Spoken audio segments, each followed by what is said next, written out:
fiiri arrintu waa isku maane way ujeedda qalloocana ma xiga been oo alle looga fogaado anigoon u bareerin abaarteeda wanaagsan haddii aanan asiibin waa aqoon-yaradeeda iga raalli ahaada ha kicina fariista cid geedkan ka hoos tagaysa maanta ma jirto ilaa iyo cid waliba maskaxdeeda waxa ku jira oo dalkan dan u ah uu ka hadlayo nimayahow wax laga yaabay iyo yaaba baa jirayo anna yaabay ummadiina wayla yaabeenoo waxa yaabka yaabkiisu yahay yaabka waxa keenay waxa yaababkaasoo dhan ku wacan waa isla wada yaabeen waryahay googa maxaan dhahaa maxay tahay adaa googa yiri anaa kuu gartay waxaad ka wada oo fahmay waxaad ka wadaa idaacadda codka ciidamada qalabka sida sama garan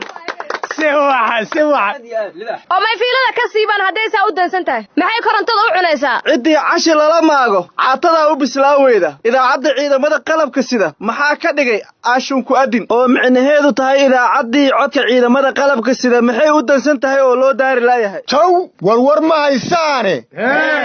waxaa la yidhi dalagii ka soo go'i lahaa geedo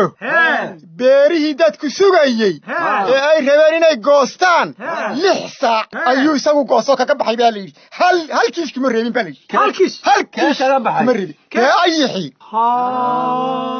war heedahay aniguna maanta geedka waxaan ka hoos jeedin lahaa ayaxan Soomaaliya geesud kaga bilaabay geeska kaga baxay gabdhihii Soomaaliyeed dhiiga badnaa ay awalba iyaga wax dhaqdhaqaaqa adduunka ka joogay inta qaadatiin oo hadii Ilaahay ku raanaga ya Kenya awalba saxari aw gabdhihii reer gada war inta garbasaarka iyo go'a qaadatiin safa saa u jafa Kenya xaggada galiya beeraha ka cuno oo islaamaha ka cuno oo dhulka uga dhalo wakaasina faray war heeda waxaan geedka ka hoos jeedinayaa aan loo kala kacayn maanta waa sida uu yiri ayaxan naga soo galaya xuduudaha aaway ciidamadii federaalka ee xuduudada loo xil saaray ma naga celiyaan oo naga dhuudhuujiyaan meelaha uu ka soo galgalayo war heeda haye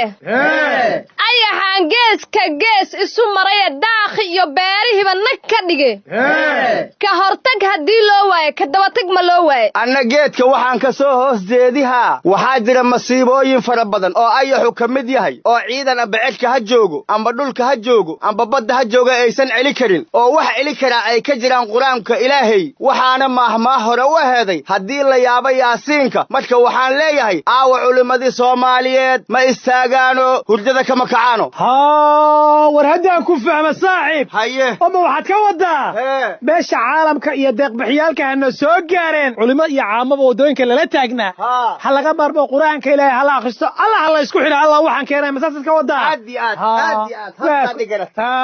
Allah ila qodobkaasna waa taageera iskumaanay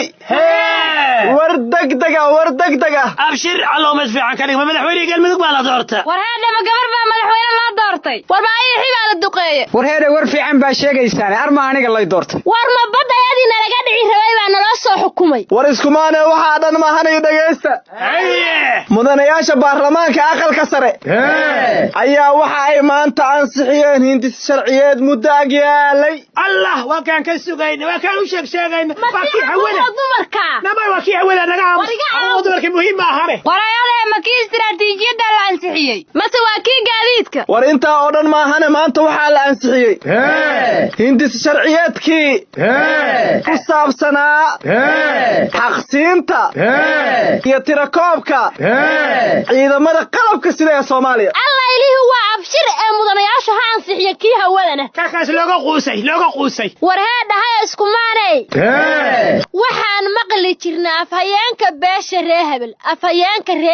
afhayeen dad sheeganaya oo Facebookyada iyo meelahaasi tay ka samaystaan beejaj waxaas ku qaraabta hadda waxaan aragnaa dad dhahaya afhayeenka bulshaweynta Soomaaliyeed ee sidee u aragtiin waayahay oo daladaas yaa magacaabay wagar war damiirka magacaabay damiirka waxayna tahay kala daadashadeeniyo dalku suu yahay maantiyo damqasha isu keentay war dalad baan magacaawniya dareenka isu keeniyo koox dhaqaala doono oo dilaal iyo milaala horaan baan ugu daalnay dadka yaan la dambaajin war yaarahe anugu markii aan dabagal ku sameeyay oo aan daraasadeeyay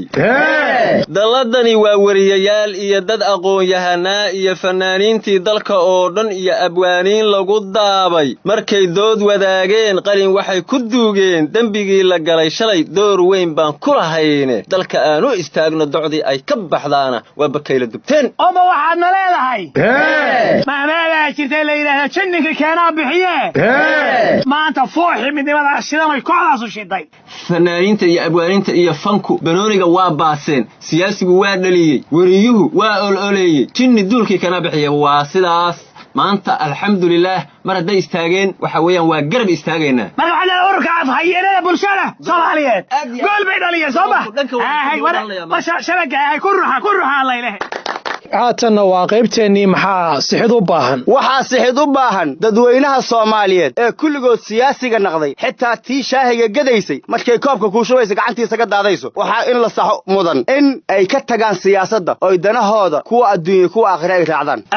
waxaa kaloo allayleha sixid u baahan waa aragnaa dhuusa mareer dadkii wada xilka doonaya waa kuwa meesha dharaaran oo dhoobane warway carruurahaas islaynaya in la kala celiyo oo lasoo kala celiyo taasaa sixid u baahan haddii kale wallahi gambarka lagu fariisan mahay ragga gabarka rabow carruurahaas oo kala qabta taasaa sixid u baahane waxaan isku maanku nahay maskaxda waa lagu dhisaa madaxa waa lagu hagaa mijaha waa lagu socdaa midigta waa lagu qabtaa adii kale waxaan lahaa